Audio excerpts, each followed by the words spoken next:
So, Continue. and she came dead last. Yeah, yeah, she did. So we're And right now we're talking about Shakari Richardson. She did come dead last, but this happened before. I think in 2019, which was like her debut, her professional debut outside of college. She came dead ass last. hmm Um, a lot of people are like, she's too cocky. She did too much. Listen, if you're not cocky about your own talent and yourself, and you ain't I playing mean, sports if you ain't cocky, because they are. If ain't nobody else going, I don't care if they come in last every time. Sport players, athletes are going to be cocky. That's just who they are. It has to boost their self up as well. I mean, they're going against some of the best out there.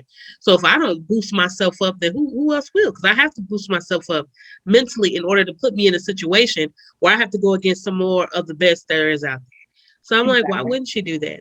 That's the only Right. smart thing to do. You think Unfortunately, she go you ahead. think she didn't push it because she knew she wasn't gonna come in the first or whatever, so she kind of just Pull back. pulled back and just came in last because shoot, if I ain't gonna get first, then type of thing. Maybe.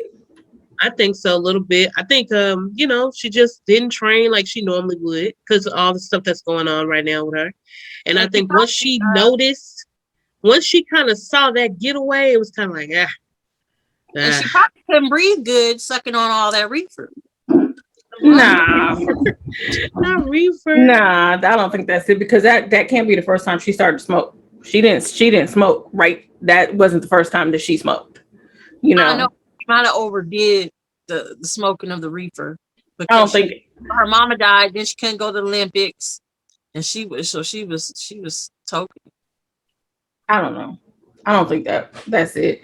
I think a lot of athletes, like Jackie said, a lot of athletes are the best in the top tier, and in their big moment, they crumble.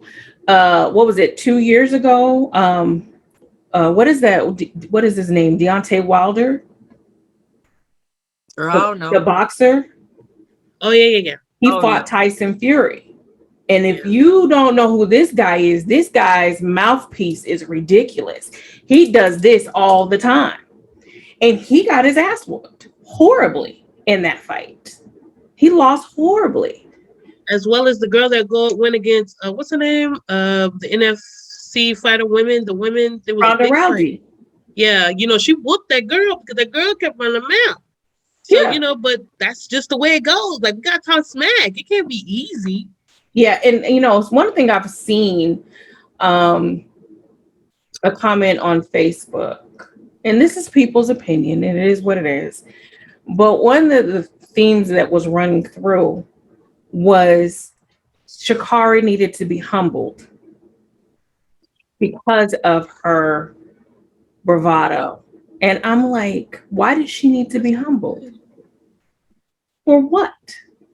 Because she got a loud mouth. She's supposed to be quiet and dainty, I guess. Right. The comment was from a Black woman. Said that Yeah, God humbled her because if you won't humble yourself, God will humble you. What did she do that was against God? Then he needed to humble her. What did she do that she needed to be humbled for? Again, if you cannot hype yourself up and be your own cheerleader and your own brand and marketing tool, then who else is going to do it for you? right. No one can project what you want them to see like you do.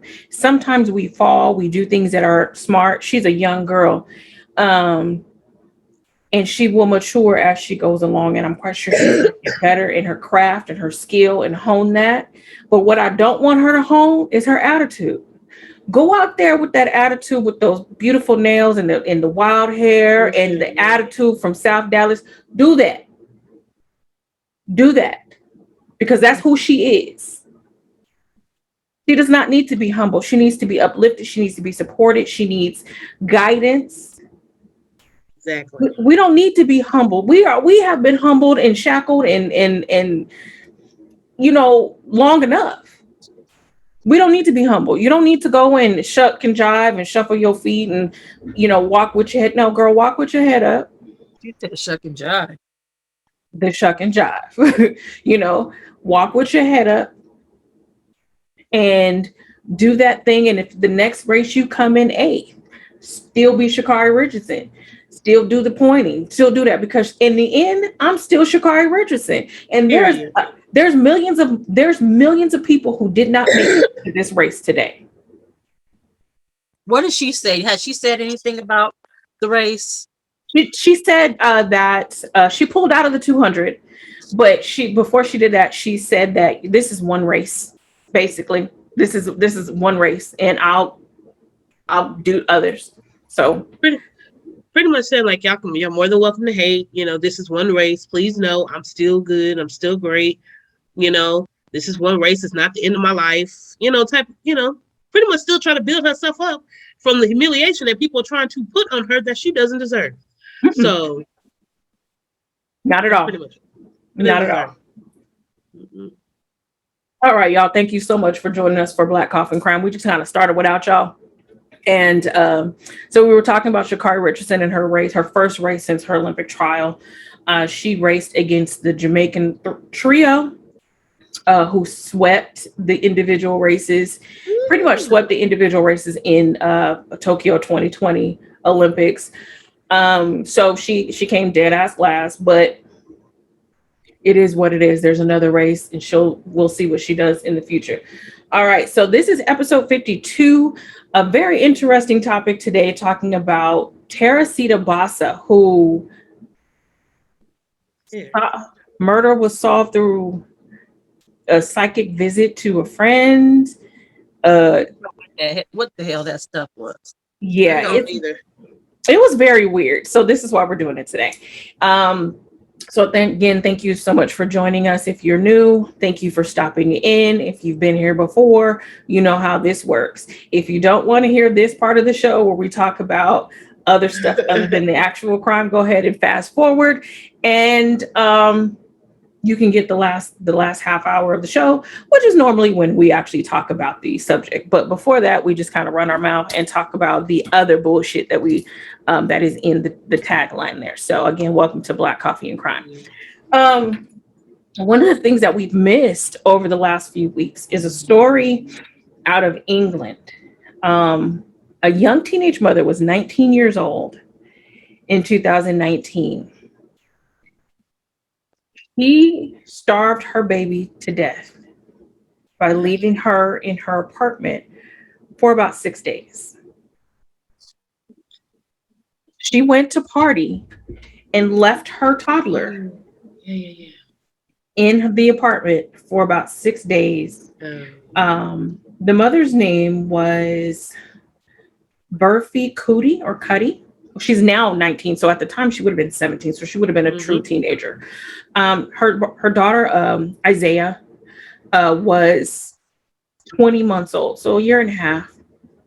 And she went to she's from Brighton, so she went to London and Coventry to celebrate her birthday. She went to a concert, she went to a party, all of these things, but she left her baby in the home by herself for 6 days.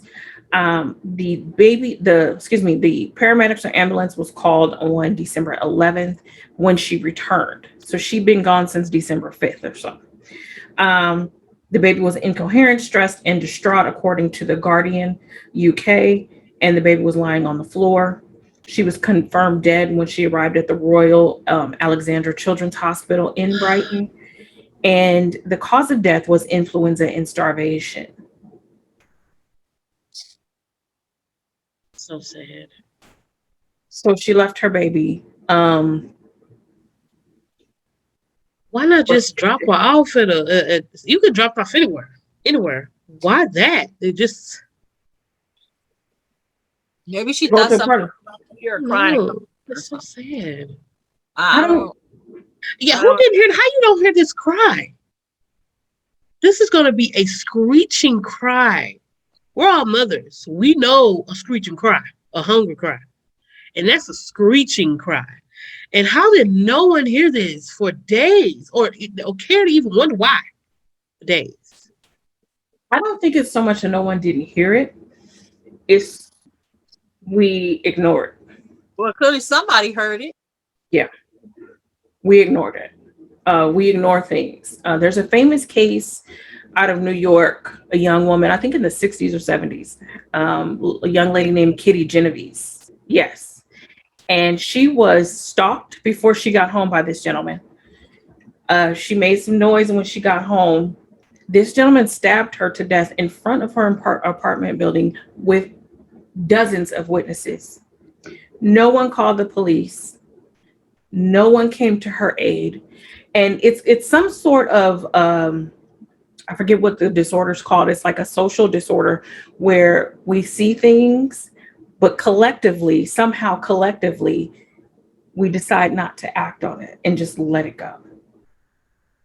And I think that's probably the same situation with the baby, is that we hear things, we hear our neighbors, we hear noises, but we don't want to get involved. It's not our business. Well, maybe if it's this, and we don't do anything.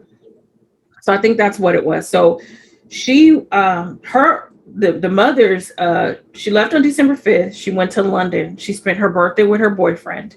I don't know if that's the child's father or not. December 7th, she attended a concert. December 9th, she went to a birthday party in Coventry, which is 150 miles away from Brighton. She was that far away from her baby. Her mama wouldn't watch the baby. Great auntie, somebody. I mean, she was 17, living on her own. So that ain't no excuse. You still no. Ask your auntie. You can ask your cousin, a friend. Somebody. I don't know what the situation was home prior to her having the baby.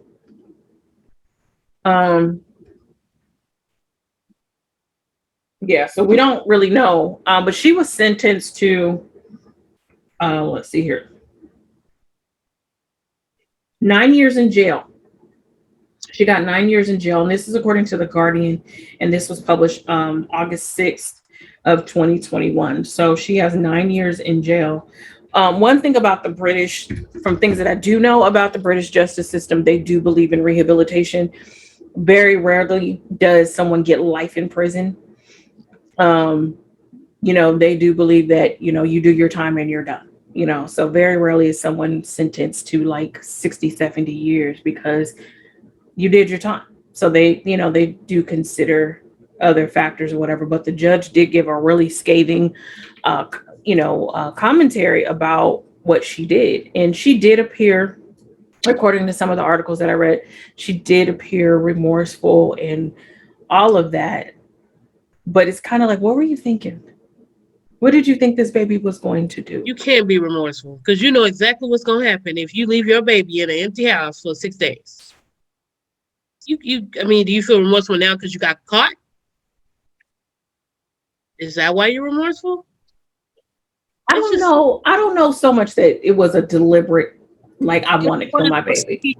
Teenage things where I'm already in trouble, so I might as well just live it up. I know I missed curfew. I'm already going to be in trouble. So. Yeah.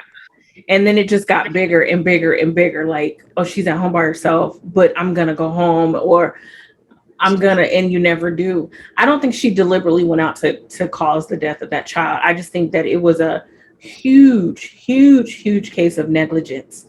No, I don't think she did it on purpose. What I do think is that she understood the consequences of her leaving her child there that many days. Right. You can't tell me you're partying in some moment in your head, because the way our minds work, it's reminding you of that situation that is awkward. So you're constantly going, dang, I wonder what's going on with my baby. I mean, I know she's hungry, but yeah, let me go ahead and go 150 miles the other way and go, do a little couple party, and then, let me do that. Even if she's a teenager, and teenagers do dumb stuff, like you'd be like, what? Like, I don't even understand how you would even think that that's okay. Yeah, or that you would do this, or like, sometimes your kids do stuff, and you're just like, I can't even believe that you. I don't think she did it on purpose. However, I do believe that she knew, and during her partying, she thought my baby's at home by herself, and this is a problem. I do believe that. I Right. just do. I don't know. It doesn't say in any of the things that I read. I'm not saying it doesn't say it, but any of the things that I read, if she left provisions for her, people will say, "Well, I left, things out for the child," but she's a year and a half. I don't care how independent and smart your You're toddler not gonna is, save them for tomorrow. right? Did she have access to these? Even then, what about her hygiene?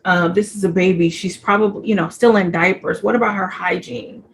Um, how was she supposed to sleep? Or, what was the living conditions of the apartment? Were there rodents? Were there vermin? What was going on? Anything could have happened to this baby during that time, which, she slowly starved to death, and how painful that would have been. And like you guys said, hearing those cries, a hungry baby, but you're talking about a starving child, you know. I can't imagine going, even I think she is remorseful. Let me just say that I do think she's remorseful because now she has the evidence of what she did, and she has to imagine her baby dying in those circumstances and that I did this. Um, we'll see, hopefully if she has other children later on in life that she will uh, you know, learn the lesson. Learn. I don't know if she will, but we'll see. Randy, But what's we that? were reminded to do that story because we forgot to do it a couple weeks ago. So Brandy's sister was like, "You guys didn't do the story." So Kiana, we did the story. Um, What's that you drinking, Brandy? Because it looks good. I had to do a little libation, little margarita drink today. I got a jug of water. And amen, you need to be hydrated. Yes. We all need to be hydrated. Yes, we do. And then I'm eating popcorn. So if you hear smacking, that's okay. Oh, before we get into talking about Teresita, Rosita. let's talk about the milk crate challenge, the Ghetto Olympics milk crate challenge. Your cousin on your daddy's side. Yeah, That them definitely the my cousins on my cousin. daddy's side. It'll Because be my cousins on my mama's side ain't doing shit like that. We ain't doing No, not at all. Not at all. Not at I all. wonder My, where my they get all mom's the side. crates because I be needing some crates. I told you where you get them. You got to go to the side. You got to go to the grocery store and go to the back and stock in the docking area, and that's where they put the milk crates at. So the people who deliver the milk, it comes in those I crates. didn't know that. I didn't know Uh-huh. that. Jermaine used to work at Shep's. So he Uh-huh. used to bring lots of milk cartons home because they let them bring a lot of milk and juices home. But He stole them. other than He his stole them. crates, No, he stole those. Those supposed to go back to the yeah, company. He stole I them. know. But he brought them to No, I'm there. not trying to steal. Well, I mean, that's why you ain't got no milk crates because you're not willing to do what it takes to get the milk crates. But I'm just telling But you do how to they do need it. them milk crates for real? Huh? Do they need the milk crates for real? Yeah, they got to bring them back to the store to put more milk in. Now it's up to you whether or not you decide whether Oak Farms and all these other milk companies really need those. But that's how you do it. They're on the side of the store or they're in the docking area and they stacked up nice and neat and they stay there overnight. And all you gotta do is go No, back there and snatch them. I'm not they telling you all to do. pissed off. They all pissed off because all your cousins is out here. Not on the side where I'm related, the other side. They taking all the crates. Now, They Brandon, take all we have some mutual cousins on your side too that will be doing this challenge. I mean, we don't want to call out the slow folks. Bless their little hearts. Yes. Now these people are stacking milk crates. So just imagine a milk crate, maybe 4 gallons of milk per crate. And it's 1, 2 crates, 3 crates, 4 crates, 5 crates, maybe 6, and then back down to the other side like stair steps. The object is to walk up all to the top and then walk back down. These milk crates aren't supported by anything except for physics and gravity. And then when you get your big ass up there, Stomping like a big dog. And you get to the top. And you know that dance that you do when you really got to use the bathroom and you at the front door Why do they and you go can't get your so hard? Why did go ungracefully? So they be stomping in their Timbs and just be going all hard. Like this stuff ain't cemented down. you I can saw women in tell heels do it though. she did it. But She see, was going gracefully. the girl in heels, she been to church. Because you know, when you go to church and you You know how to in walk heels off. in church, you know how to walk because you're gonna walk with Jesus and you're gonna do that dance. And only people who know how to do that dance in heels are people who got the spirit. And you won't break a heel, that girl go to church. The rest of them, they ain't been to church. They ain't been to They don't church. walk softly in the sanctuary. No, no. No, no, Mm-mm. And they get not at up to the all. top. They get up to the top and they get to shaking and shaking and shaking. And this is my thing. You can tell none of these kids have also taken physics Right. or any sort of advanced science because it would tell you it talks about density and weight distribution. And clearly they aren't thinking about weight distribution because I've seen a couple big ass people. Now I'm a big girl. I have always been, and I understand my limitations. I can pretty much do anything. I should not, therefore, I do not do anything, but I could. I ain't gonna do it. And knowing they ain't got no health insurance. Not even Obamacare. They ain't signed up for Obamacare or nothing. This dude fell on his face. Big boy. Fell on his face from the fourth rung. You scared you don't want to get the vaccine though. But you climb up some crates and end your life. And the bad part is you ain't even gonna end your life. You just gonna be broke down.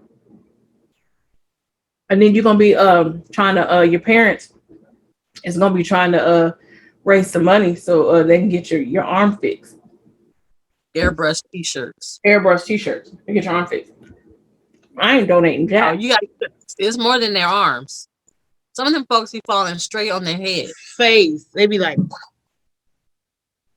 Caution. If you don't have health insurance, don't do it.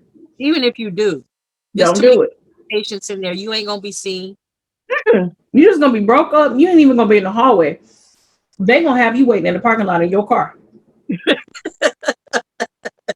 Talking about don't come until we call you. So yeah, the ghetto. What is it? The Ghetto Olympics Crate Challenge. Don't do this. And then Boosie, the rapper, he had people at his house mm-hmm. doing it. Talking about he gonna give people $1,000. Listen, I know he ain't carrying insurance for these people. Don't do it. It's Boosie we talking about. He didn't get himself up there and do it. No, he didn't. I mean, he probably could have made it because he's part lizard, so he probably made it up there. That part lizard. Have you seen that man's skin? I think it's more sewer rat. They pretty dexterous too. Yeah. Either one don't matter. They pretty wily. They can make it up there. Sewer rats ain't got no backbone. They'll go up under a door. Okay, we're gonna stop talking about Boosie because evil. And he's local to me. He's pretty local to me and Jackie, so we might run into him one day. He'd be slapping the shit out of people. We don't know. All right. Him. Huh? So you're probably taller than him. You the one who was talking about me, and I'll be like, what? Man, I don't know you. I don't even know who you are. Who is you? I don't know nobody. No Boosie. Only Boosie I know is Bootsy Collins. Boosie Rubber Band. That's all I know. That's it. If you ain't a part of Parliament, I don't know who you is. All right. Let's talk about this strange, psychic, weird case with Teresita Basa. Okay, so Teresita Basa. I had never heard of the story before. I don't know how I came across it. I don't know how I came across this story. I think I just looked up unsolved, uncommon stories or whatever. Teresita. Are you singing her name? Like, did you just make up a whole song with her name in it? Can we just let's go on? You won't let me do an A, B, and selection, so I have to sneak it in. I mean, she's like, you're like Even though doing a you whole. said she could do them one day, but it just that day just hadn't came. We don't know the hour or the minute. That's what he said. That's what we're gonna do. We're gonna wait on the A and B and selection like we waiting on the Lord. Yes, we are. Amen. We should do a poll. Can we do a poll on it? Or whether or not Brandy W gets to do the A and B selection. Yeah. All right. So those of you that are listening right now are watching episode 52. Today is the show will air on Tuesday, August 24th, 2021.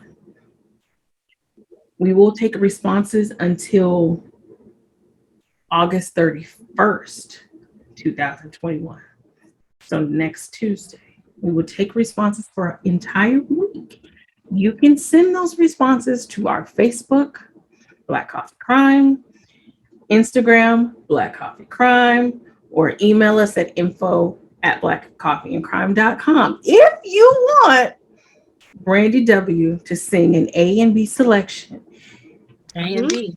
I don't know if y'all are ready for that, but if that's what you want, let us know at Black Coffee Crime, both on Facebook and Instagram, or info@blackcoffeeandcrime.com. A and B. A and B. A and B. And she's gonna throw the shoulders in. She's throwing the shoulders in with it. Shoulders come free. All right. So if that's what y'all want, if that's what y'all want, then I guess we'll just have to let it fly. I won't be pleased. Sorry. We'll let it go. I will not. I will tell you right now, I will not be pleased because I have heard plenty of I hear A and B selections every day. Okay. Every day I hear A and B selections. Several times a day. Mm-hmm. I heard one today. She caught the spirit of Jesus today. So, she loves that blessing that I give her every day. In her heart. But go on, let's talk about Teresita before Jackie run away from us. Okay. So, all right. So Teresita Basa was a native to the Philippines. She came to the United States and she was a respiratory therapist at a hospital, at the Edgewater Hospital in Chicago. So this happened in the mid 70s when this incident happened. Nice lady. Everyone seemed to like her. She was 47 years old. She was single. She had plenty of friends. But the strangest thing happened to her. One night in February of 1977, she goes home. She makes an appointment with someone to come over. She goes home and she talks to one of her friends named Ruth. She's talking to Ruth for about 20 minutes. And then she mentions, well, I have to get off the phone because I'm having a male visitor come over. Now, she didn't tell Ruth the nature of the visit, whether it was a romantic visit or business or whatever. She didn't tell her. Later on that night, the neighbors say that they smell smoke. And what happened was in that apartment, someone had come over, someone that she was expecting, someone that she knew had come over and somehow, well, there's not a somehow, but no somehow. They actually stabbed her in the chest several times and then also set her on fire. The way her body was staged, because her clothing was disrupted, the police initially suspected that there had been a sexual assault, but the coroner was not able to corroborate that, in fact, there was a sexual assault. that happened, but she was burned. Um, so basically, since no one knew who was supposed to come over, any of this, it was like almost a crime that they couldn't even solve. Yep. So they almost couldn't solve the crime. So, they're, trying to look around and try to find, they did find a note that said, get tickets for AS. So no one knows who AS is. Well, they're going to try to find out because there had been some talk in the hospital before that she had some tickets to a concert or something that she was either going to give away or sell. So that was some of the clues. And then they're like, get tickets for AS. They're not sure. There was also someone that was supposed to come and fix her TV. So there was all these little things, but they really didn't have a name of a person that was supposed to do it. Turns out it was someone that she worked with at the hospital that was supposed to come and help her with this. But again, in a hospital in Chicago, how many people work there? How many men work there? They have no clue. Well, some time goes by, and by August, it's kind of cold. This is pretty much a cold case by August. And then they get a clue, which is crazy. They get a clue concerning a gentleman by the name of Alan Showery, because that would have been the AS. So by August, the case had pretty much gone cold, but crazy clue came through. The craziest clue. So the police detective from the Evanston Police, they get a call from a doctor named Jose Shua. He says that the detective's name is Stachula. Dr. Chua, don't confuse him. Dr. Chua is the witness or the caller, and Detective Statula is the police officer.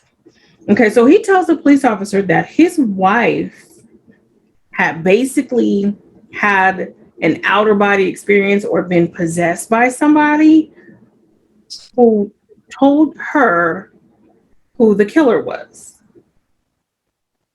Now, imagine you were a detective at your desk and you've been working on this case for 6 months or so, and you get a call. You have no clues other than get tickets for AS, knowing that there was someone supposed to come to the home in the evening. That's all you got. Yep. No fingerprints, no nothing. This is Lady, all you have. Huh? Get out of my office, lady. Yeah. Like I say all the time, get off my phone. Right. So he tells him that she had on 3 separate occasions that Teresita had actually, the woman who had died, had actually given his wife the details of her murder and told her who did it. She had been possessed 3 times by Teresita. Now, the connection to Teresita and the wife, whose name is Remabius, we just call it Mrs. Shua. Yeah. The connection between Teresita and Mrs. Shua was that Mrs. Shua worked in the hospital as well as Dr. Shua. Doesn't say if they were like, bosom buddies or nothing, but they just worked in the hospital together or worked in the same hospital. So during these possessions, his wife, she would wake up out of her sleep and her voice would change into Teresita's voice. Teresita. I'm trying to knock her in the head with a phone book. Like, get out, get thee behind me, Satan. Like, I'm not about to be taking notes on what somebody said during their possession. I'm getting the hell out. But I don't believe it. Dr. Shua is made of sterner stuff. And so this happened 3 different times. Don't believe it. And Teresita apparently said that Alan Showery had come over to her home to fix her TV, but ended up stabbing her, setting her on fire, and leaving. All right, let's just stop there for a second before we go and forward. and she knew the details, like the detail of every moment that happened. Right.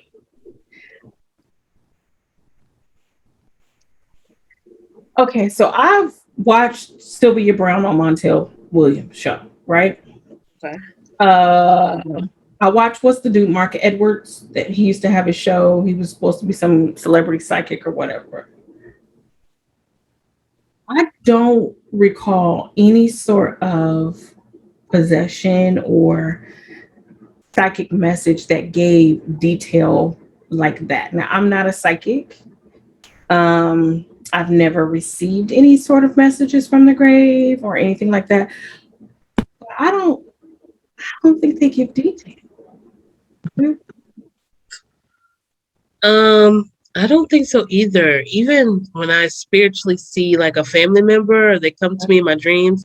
I can promise you, they don't want me to talk about nothing. They don't want you to talk about anything that's happened. They Right, just want to remind you that they're there if you need them for a comfort type right. thing. I don't know. And I there, don't know. if you do have a dream, because I mean I'm not a psychic, but like I said, I have had a dream, not a possession. I didn't wake up out of my Right. sleep and see an apparition in A the bedroom, dream. but a dream about a family member. And they said something in the dream, or the montage scene in the dream is something that never really happened in real life, but could have happened. And then you wake up and you try to figure out, well, what does this mean? What are they trying to say? Sometimes Mm-hmm. it's just you miss them and you manifest that person into a time past the time that they die. So you in your dream they kept living through these moments.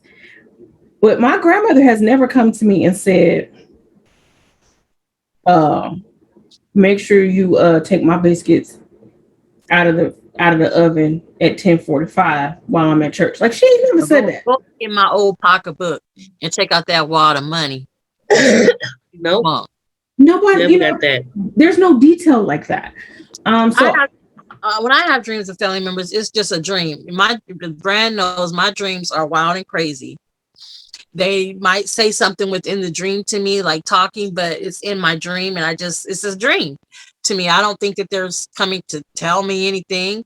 Uh, They're dead. I'm just thinking of them, whatever some reason my subconscious is thinking, they're in there and they come right. out in my dream. Like I had a dream the other day and my grandma had a barbecue at the house. Was she telling me to go barbecue at my house?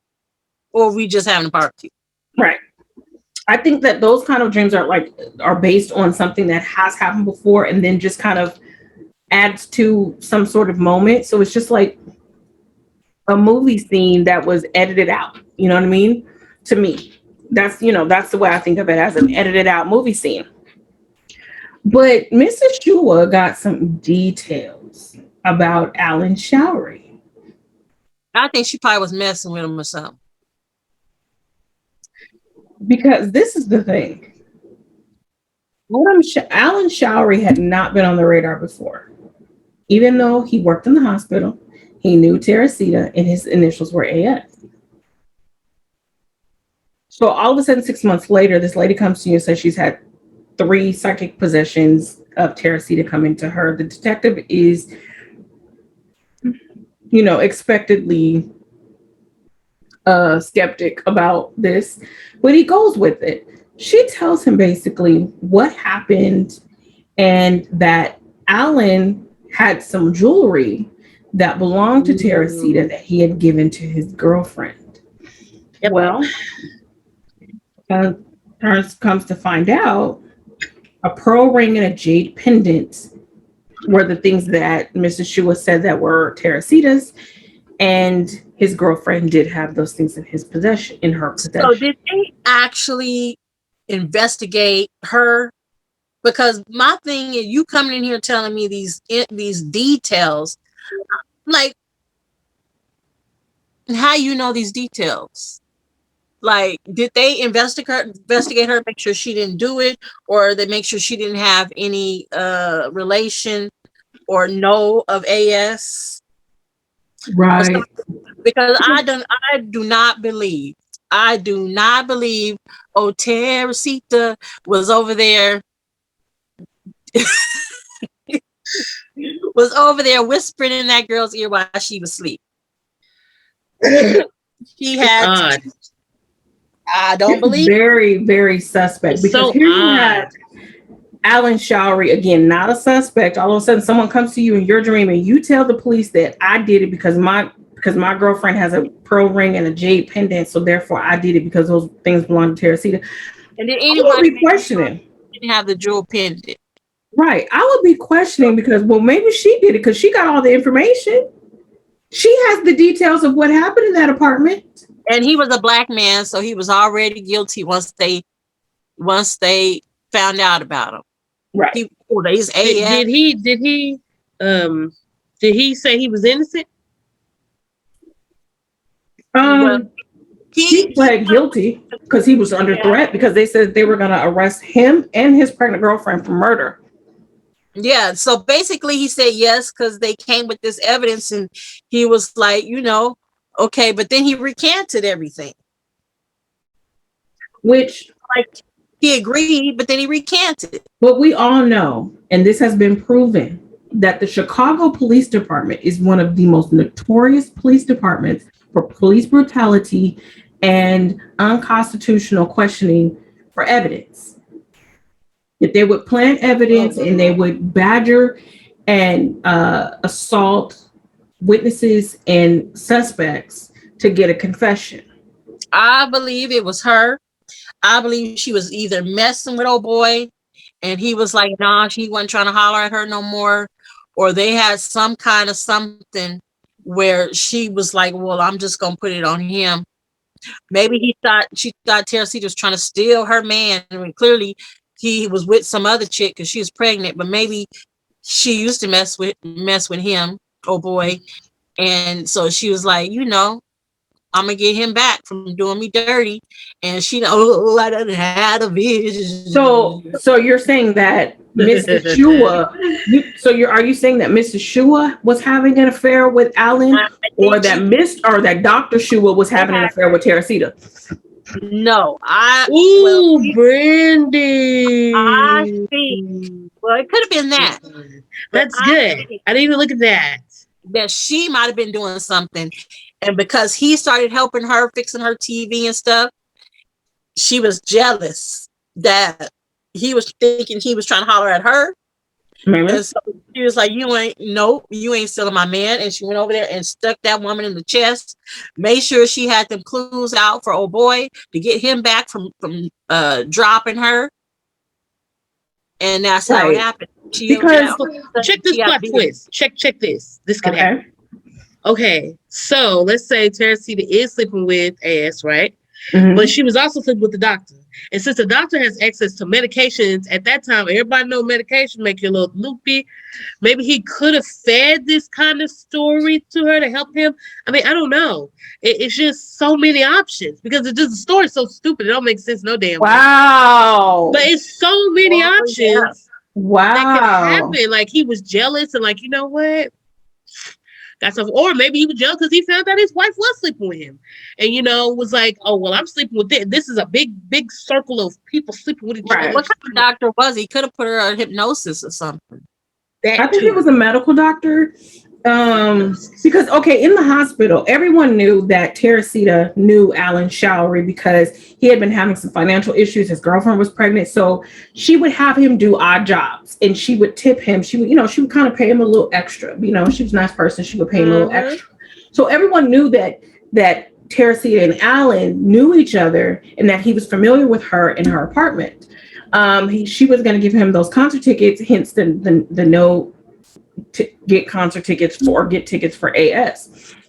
So none of this was a secret, which leads me to believe, why would he go to her apartment and kill a person that has his back? What was the reason for him killing her? There wasn't a reason, because he said that in one of his confessions that he left the apartment after fixing her TV. He left.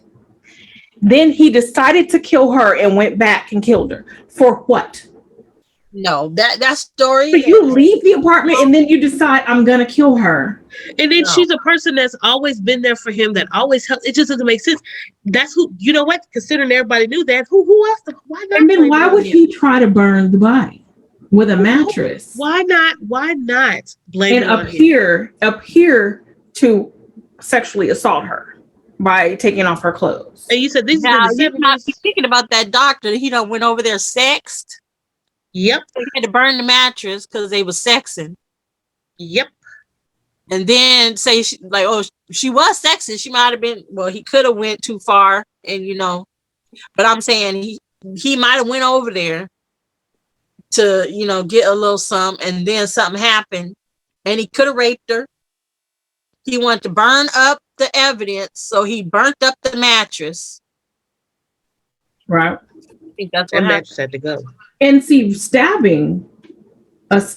So if he was gonna rob her, he had entry into the apartment, so it wouldn't have been anything for him to, just take whatever he wanted to take and just leave. But for him to say, I decided to go back and kill her, for what? A stabbing is a very personal rage, yes.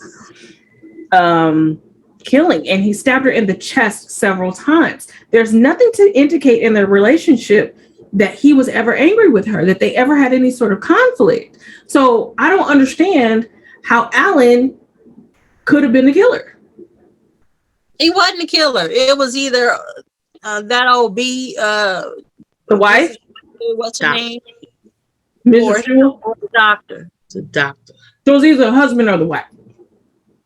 And even to burn up the mattress reads, okay, this is how you don't get DNA or anything else attached to this situation, which a smart person like a doctor would know that. Nasty little bastard. And But he might have went to his wife and said, "Oh my gosh," and she was like, "Oh, I don't want to lose my meal ticket," and then Right. she all of a sudden became fuzzy with Visions. seance going on, and she said, and then she had the nerve to go to the police officers, and they had the nerve to believe her, That's the even crazier part. because old boy ain't got no motive, none. None. He about to have a baby. Thank you. This woman didn't help me out plenty of times. Everyone knows that. She even put on there that she was finna get ready to give me a gift. I don't know why. I don't have a reason to go kill. I don't have one at all. I got a pregnant wife at home that I have to take care of. I can't afford to lose my job because she needs me. I mean, it just doesn't make sense. It just didn't at all. When I was like, what kind of... What? No sense at all. This didn't make sense at all. And I just, I'm like, I know that in a lot of cases, unsolved cases, they do use psychics to try to get an idea. Some people are desperate, like parents of kidnapped children. They're desperate for anything. So they will use a psychic, a CNI dog. Can't base no case on them, though. No, they'll use tea leaves. They'll anything to try to get a clue to where their loved one is. But again, none of this is admissible because it's not science. It cannot be proven whether or not, me as a psychic, I knew what happened. Because if I knew what happened, you should question me. If I'm giving you detail on this is what happened and this is the route that they took and this is the clothes that she's wearing and she's under a tree that has a red bow. Wait a minute. You know too many details. We don't have any other suspects and you have all these details. Let me holler at you for a second. She was the right color. Not black. And they were prominent because he was a doctor and she was a nurse. I this don't make no sense, y'all. He was. Now we done came up with all these scenarios, but how the police, they just was like, "Girl, you got it." Okay, sure. That's what happened. Right. We're just gonna go with this. In the Unsolved Mysteries episode, the detective was like, he was skeptical, like, if someone comes to you and says, they got a psychic clue, he's like, naturally, you're gonna be like, no, I don't want to talk to them. But he goes with it. And it's kind of like, we don't have anybody else for the crime, so we'll just take this. He is a nigga. So Alan did say that, yeah, he did do the confession, but he said he was fed information, and they I threatened believe to, yeah, they Good. threatened to arrest him and his pregnant girlfriend on murder charges. Um, he's And of course, he's going to protect her at all costs. right. He did say that he was having dinner with his girlfriend the night that this happened, and then they went out in the neighborhood. They were in the neighborhood, just kind of hanging out. Um, the first trial was a mistrial. Then he ended up pleading guilty while boy. he was waiting for the new trial. He was sentenced to 14 years for the murder, robbery, and arson. Now, this is what I will say about him pleading guilty. He took the chance. He in his head, he knew that if they went to trial again, Trial. he was probably going to get death or life. So he just said, I'm just going to take the lesser of the two evils and give me a deal. That's Now exactly what what? he did. And the mother fool's sitting up happy. I wonder if she done had any more visions since then. Yeah, they know he gonna do whatever it takes to protect that. And then Right. also he's looking at like, you know what? I still have time, which I'm sure his They pregnant claim girlfriend said, "You still they have claim time. all this evidence. Right. You still have time to spend time with us." They probably Right. had to sit down. You know, what kind of decision. What I tell you? How many, just think about how many people in jail or have been to prison, who just decided, you know what, I'll hedge my bets and I'll just take this deal because if I don't, this jury is going to fry me. I'm gonna get life. I didn't do this. There's no way to prove, they've already got it stacked against me. They're gonna give me life. I'll just take the time. Probably had a public defender because he ain't got no money to get Mhm. a high priced lawyer. Right. And did this lady get on stand and say she all this information? Um, They just say, "Oh well, they just use the information they had from the place and said, oh, it had to be him," but fueled by her. I don't think that her getting up on the stand would have helped because again, you're thinking that you have to think about this is Chicago. This is not the South. So in the South, her getting on the stand may have helped because in the South, Southern people typically believe in apparitions and ghosts and things like that because that's Right. just the culture and that's just the way the way Southern people think. But you're talking about in the Midwest, and there would have been a predominantly white jury still in Chicago, still very segregated in Chicago in the 70s, still is now. But there's no way that a white Midwestern jury would have been able to, wouldn't have been so skeptical about a psych. You're not even a psychic. You're just the woman that works at the hospital that she really doesn't know that well that she came to. How did she come to you? Like, what items do you guys have in common? Because I'm thinking that if I'm going to come to someone in their dream, we have to have something in common. We have to have either a relationship or I have an item. I have an item, but that belongs to you. Time. So, if I have a piece of jewelry that may belong, you have a piece of jewelry that may have belonged to me in my life, then I'm connected. There has to be something that connects the two people in order for me to come to you and possess you. I can't possess a whole damn stranger. It doesn't make sense. Why wouldn't she come to Ruby, which is a woman that she was talking to? Because Ruby Right. didn't, and the lady and the husband did something. And that's That's why that she on ain't that. come to Ruby. That's why That's she it. blamed it on This the whole black. thing is fishy as hell. Like, I don't understand it. And how's it that like Brett BW was saying, how's it that we can come to all these conclusions? We won't do detective work, but we immediately was like, that just sounds weird. Because we don't have a caseload that we're trying to close and keep our record high. True. We can sit here and speculate and talk about it, and it doesn't really affect us. But they got a caseload, and they want to. True. So anyway, Showery got 14 years. He took the deal. He got 14 years. He did his time, and he was released. So hopefully, Mr. Showery is had a wonderful life. He was paroled in 1983 from Statesville Correctional Center in Joliet. Look at this. So apparently, Mrs. Shua lost her job. Oh, And the first possession happened within hours of discovering that she lost her job. huh. Huh. Connection, maybe? Are you a little Of disgruntled? Do you course. need some attention? You lost your job. And all of a sudden, in August, 6 months after the death, you are possessed by the ghost of the deceased. Come on, Dear she got up in the middle of the night. I'm Teresita. And it was Lord. AS. Something about an AS. Because they said she'd wake up in character, Teresita. Yes. Yeah. But that's her husband saying that, and he on in it. He's in on the whole On, thing on too. two. Can't believe him. Yeah, either. because he was knocking Teresita Yeah, back he's out. dipping and diving. He ain't slick.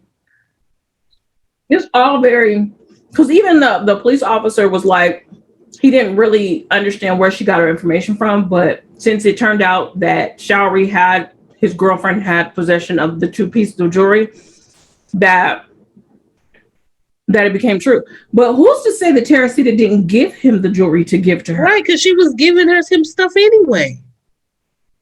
Everyone in the hospital knew that Teresita and Alan had an outside of work relationship, not romantic, but that he was helping her and she was helping him in turn. They could have flipped that in his locker or anything. Anything, but she could have given it to him.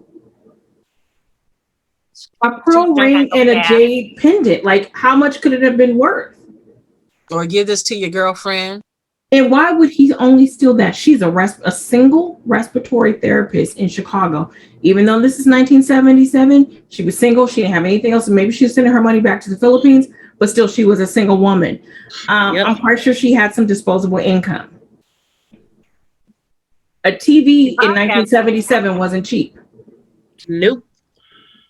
A lot of folks didn't put their money in no banks. Right. She was from the Philippines. I don't know what the culture says about that, but if she came from a rural or tribal culture in the Philippines or anywhere, banks weren't a thing. You know, you were used to keeping your money in your home. So again, why would he only steal if he stole that at the time of the murder? Why wouldn't Why would he only steal that? Why wouldn't he steal things that were on her? Because I'm quite sure she had some jewelry or something on her. Only those two pieces of jewelry. And I don't know if this is true for all people from the Philippines or all people from indigenous or POC cultures. But from what I know, they wear jewelry. Oh, you see children who wear gold chains and bracelets and earrings, and even in the Mexican culture, you see a lot of that. So why wouldn't he take the jewelry that she had on? Why wouldn't he take her purse? Right. Why wouldn't the rest of the apartment be rifled through if he was looking for something? And why would he leave? We already decided he didn't do it. And come back and say, I decided to kill her. For what? And wouldn't the same neighbors who smelled the smoke have seen him enter? Yeah.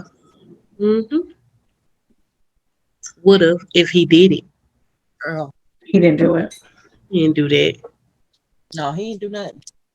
So it is in my opinion, that Alan Showery did not kill Teresita Basa. Did not. I think either the doctor or his wife did it. Did. Because somebody was sleeping with Teresita. Or Was. somebody was sleeping with Alan. There was some jealousy involved. And then when the wife lost her job, for whatever reasons that she lost her job, that was the final straw, because 6 months, it took you 6 months to come forward with this. She might have lost her job for messing with AS. That's possible. Or she could have lost her job because she was stalking and messing around with Teresita. Ooh, because she didn't lose her job until 6 months after the murder. And that's when she had her first out-of-body possession by Teresita. Was when she lost her job. So if she was messing with AS or anybody else in the hospital, if she lost her job, you know, because maybe she was a higher up nurse or something, and she's messing with the janitor dude, she lost her job because of conduct, maybe. Yep. For sure. And she's gonna get back at him. Yeah, that makes sense. And then plus Alan had a girlfriend who was pregnant. Jealousy. Yep. It's just a lot going on. We all conclude that poor Alan didn't do that. He didn't do that. This has to be the strangest case we ever did. And I think this is the most speculation and problem solving and crime solving that we've ever done in 52 episodes. And I'm proud of us. And I'm proud of us. So the Unsolved Mysteries show was on the first, when, you know, the original Unsolved Mysteries. I will find the episode and I will post that in the description if you want to watch it.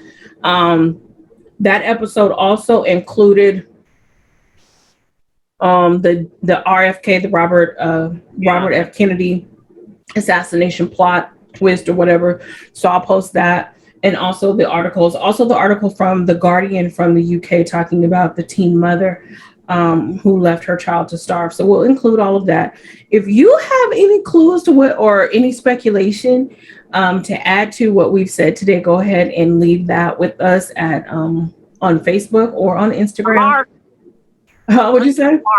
It's a bunch of malarkey. Yes, it is. You leave that on Facebook or Instagram at Black Coffee Crime, because we'd be very interested to know what you think about this, and also what you think about if a psychic or someone outside of the crime has details about the crime.